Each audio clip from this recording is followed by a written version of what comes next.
आत्मा मुझे वीतराग सम्यक दर्शन प्राप्त करना है, ये लक्ष्य बना करके अपने आत्मा के भीतर निर्विकल्प होने का प्रयास करता है। तो निर्विकल्प होने का यह रास्ता दो प्रकार का है।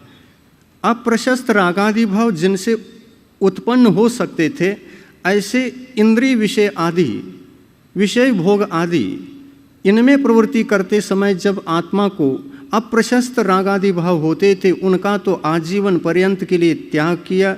इंद्रिय विजयी बन गए अपरिग्रह महाव्रत के कारण से। इंद्रिय विजयी बन गए। अप्रशस्त रागादि भाव तो मुनि जीवन में होंगे ही नहीं हैं, परंतु अब बच गए तो केवल प्रशस्त बच गए। और इन प्रशस्त परिणामों के माध्यम से ये प्रशस्त रागादि भाव क्यों करता है, कैसे करता है, किसके माध्यम से करता है, तो कहते हैं पंच महाव्रतों को निर्दोष पालन करने का जो भाव है ये अनुराग है, अनुराग रूप है, ये व्यवहार है।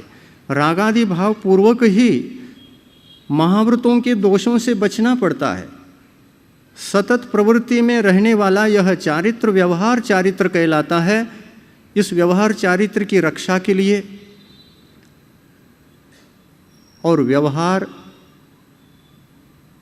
सम्यक दर्शन की रक्षा के लिए जीव जब प्रवृत्त होता है तो नियम से रागादि भाव होते हैं। ये व्रतादि मेरे हैं, ये व्यवहार धर्म मेरा है, मेरे आत्म कल्याण के लिए यह सहयोगी है। यद्यपि यह रहने वाला नहीं है, यह उत्पन्न हुआ है, किंतु ये छूटेगा भी। इसकी आयु तो साधी शांत है और निश्चय धर्म की आयु भी साधी शांत है। जिसको छद्मस्त अवस्था में निश्चय सम्यक दर्शन कहते हैं, आत्मानुभूति कहते हैं, छद्मस्त अवस्था में तो ये आत्मानुभूति होती है। केवल ज्ञान के पश्चात तो केवल ज्ञानोपयोग रहता है। उपयोग वहाँ पर न शुद्ध है, न शुभ है, न अशुभ है। तीनों उपयोगों से परे केवल ज्ञानोपयोग है। पर जो निश्चय सम्यक दर्शन ज्ञान और चारित्र है, ये भी तो साधी शांत है। छद्मस्त अवस्था में रहने के कारण से ये 12वें गुणस्थान के उपरांत तो कभी रह ही नहीं सकते। वहाँ तो केवल ज्ञान होता है। ये केवल ज्ञान की उत्पत्ति के लिए ये निश्चय सम्यक दर्शन, निश्चय सम्यक ज्ञान, निश्चय सम्यक चारित्र ये कारण बन जाते हैं और वह केवल ज्ञान, केवल ज्ञानोपयोग कार्य बनता है।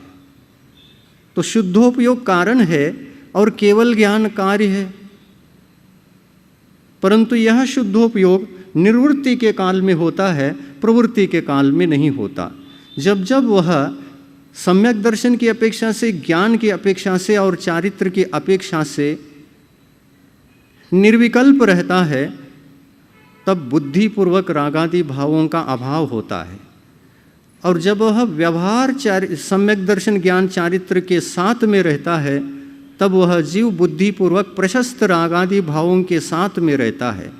इसी प्रशस्त रागादि भावों का आरोप होने से, इस प्रवृत्ति के कारण से, इस व्यवहार के कारण से, इस रत्नत्रय को या इस सम्यक दर्शन ज्ञान चारित्र को व्यवहार की संज्ञा प्रदान की गई है।